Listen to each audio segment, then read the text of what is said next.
বৃষ্টির দিন মানেই যে শুধু খিচুড়ি খেতে হবে এমনটা না। তো এই বৃষ্টির দিনেও অনেক অন্য কিছু রান্না করে খাওয়া যায়। তো হ্যালো বন্ধুরা, আসসালামু আলাইকুম। আপনারা সবাই কেমন আছেন? আশা করি ভালো আছেন। আমিও ভালো আছি আপনাদের দোয়ায়। তো আজকে সকাল থেকেই অনেক বৃষ্টি। তো আমি অসুস্থর কারণে সকালে ঘুম থেকে উঠতে পারিনি, আর সারা রাত ঘুমও হয় না আমার। যেহেতু আমার এখন আপনারা সবাই জানেন যে আমি একটু অসুস্থ, তো এই কারণে আমি সকালে সারা রাত ঘুমাতে পারিনি। তো সারা রাত ঘুমানোর কারণে আমার হাজব্যান্ড সকালে যাবার পর আমার ঘুম আসে অনেক। তো ওকে আমি সকালে উঠে নাস্তা বানিয়ে দিয়েছি, ও খেয়ে চলে গিয়েছিল অফিসে। তো তারপরে আমি যখন শুয়ে পড়ি আমার অনেকটাই ঘুম আসছিল। তো এত ঘুম আসছিল যে ঘুম থেকে উঠে দেখি আরও ঠান্ডা ছিল। তো ঘুম থেকে উঠে দেখি প্রায় সকাল 11টা বেজে গিয়েছে। তো আমি তৎক্ষণাৎ তাড়াতাড়ি করে উঠে এখন কি রান্না করব ভেবে পাচ্ছিলাম না। তো ভাবলাম যা আছে তাই তাড়াতাড়ি করে রান্না করে নিই, যেহেতু আসার সময় হয়ে গিয়েছিল। আর ও খুব তাড়াতাড়ি চলে আসে, ওদের লাঞ্চ খুব তাড়াতাড়ি দিয়ে দেয়। তো যখন চলে আসার সময় হয়েছিল, আমি তাড়াতাড়ি করে সব রান্না শেষ করে আমি এদিকে ঘরটা গুছিয়ে নিচ্ছিলাম। আসলে বেডশিটটা চেঞ্জ করে নিচ্ছিলাম, কারণ আগের দিনের বেডশিটটা আমি তুলে রেখেছি। আমার হাজব্যান্ড বলছিল তুমি এটা তুলে রেখে দিও, আমি রাত্রে এসে ধুয়ে দিব, কারণ এখন যেহেতু আমার ধোয়া সম্ভব না। এই জন্য আমার হাজব্যান্ড আমাকে ধুতে দেয় না কোনো কাপড়ে, আমাকে কোনো কিছুই করতে দেয় না। অবশ্য আমি শুধু রান্না বাড়াটাই করি আর ঘরের টুকিটাকি কাজ করি। যে ভারী কাজ আছে সেগুলো আমার হাজব্যান্ডই করে। তো আমি সকালে উঠে আমি আগে রান্নাটা শেষ করে নিয়েছি, যেহেতু সকাল অনেক লেট হয়ে গেছে আজকে। তো আমি সকালে উঠে আগে রান্না বাড়া শেষ করে তারপর আমি বেডশিটটা তুলে ভিজিয়ে রেখে এদিকে আমি বিছানাটা সুন্দর করে নিচ্ছিলাম। তো বিছানাটা করে রেখে পুরো সম্পূর্ণ কাজ আমি ঘরের করে নিয়েছি। আর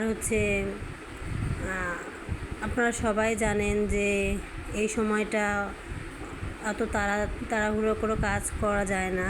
তো তারপরও যেহেতু আমার সময় নেই, সময় খুব হাতে কম, তো কোনো কিছুই করার নেই। তো আমি তাড়াতাড়ি কাজটা করে নিলাম।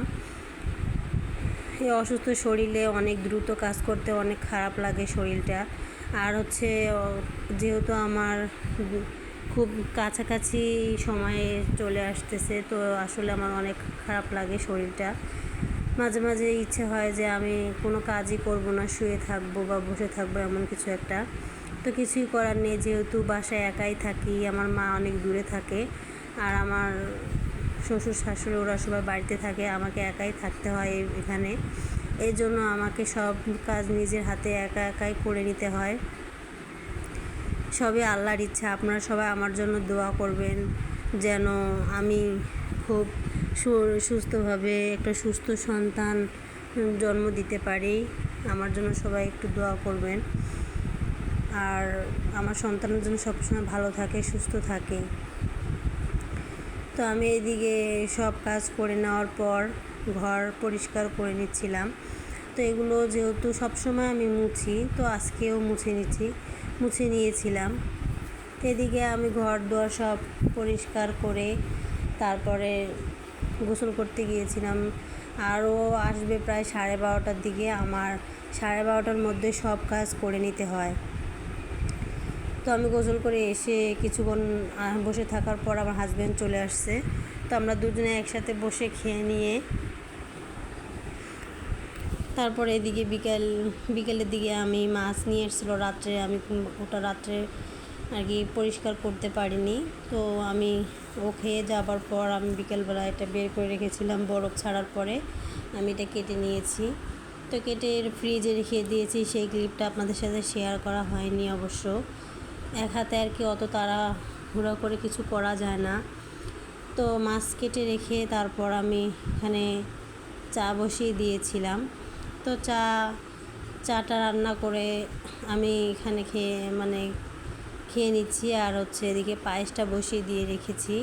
আর এই বৃষ্টির দিনে পায়েস আমার কাছে অনেক দিন খেতে ইচ্ছে করছিল, তো ভাবলাম আজকেই রান্না করি। আমার হাজব্যান্ড অত বেশি পছন্দ না পায়েস, কিন্তু রান্না করলে একটু একটু আর কি ও খায় আর কি, তো অতটা বেশি পছন্দ করে না। তো এই জন্য অল্প কিছু পায়েসই রান্না করে নিলাম। তো পায়েসটার বসিয়ে দিয়ে আমি এদিকে চা খেয়ে নিচ্ছিলাম। তো আপনাদের সাথে কথা বলতে বলতে প্রায় আমার পায়েসটা হয়ে গিয়েছিল। তো এদিকে আমি পায়েসটা নামিয়ে নিয়ে তারপর ঠান্ডা হওয়ার জন্য রেখে দিয়েছি, কারণ অত গরম পায়েস তো খাওয়া যাবে না, এর জন্য ওখানে রেখে দিয়েছিলাম। আর আমার হাজব্যান্ড আসার পর দুজনে আমরা একসাথেই পায়েসটা খেয়েছি। আসলে অনেক দিন পর পায়েস খেয়েছি, অনেক ভালোই হয়েছে পায়েসটা। তো আপনারা সবাই আমাকে প্লিজ সাপোর্ট করবেন, আমাকে ফলো দিয়ে রাখবেন, প্লিজ আমার চ্যানেলটি সাবস্ক্রাইব করে রাখবেন, আর অবশ্যই আমাকে লাইক কমেন্ট শেয়ার করবেন। আমার কথায় কোনো ভুল ত্রুটি হয়ে থাকলে অবশ্যই ক্ষমার দৃষ্টিতে দেখবেন। তো আজকে এই পর্যন্তই। আল্লাহ হাফেজ।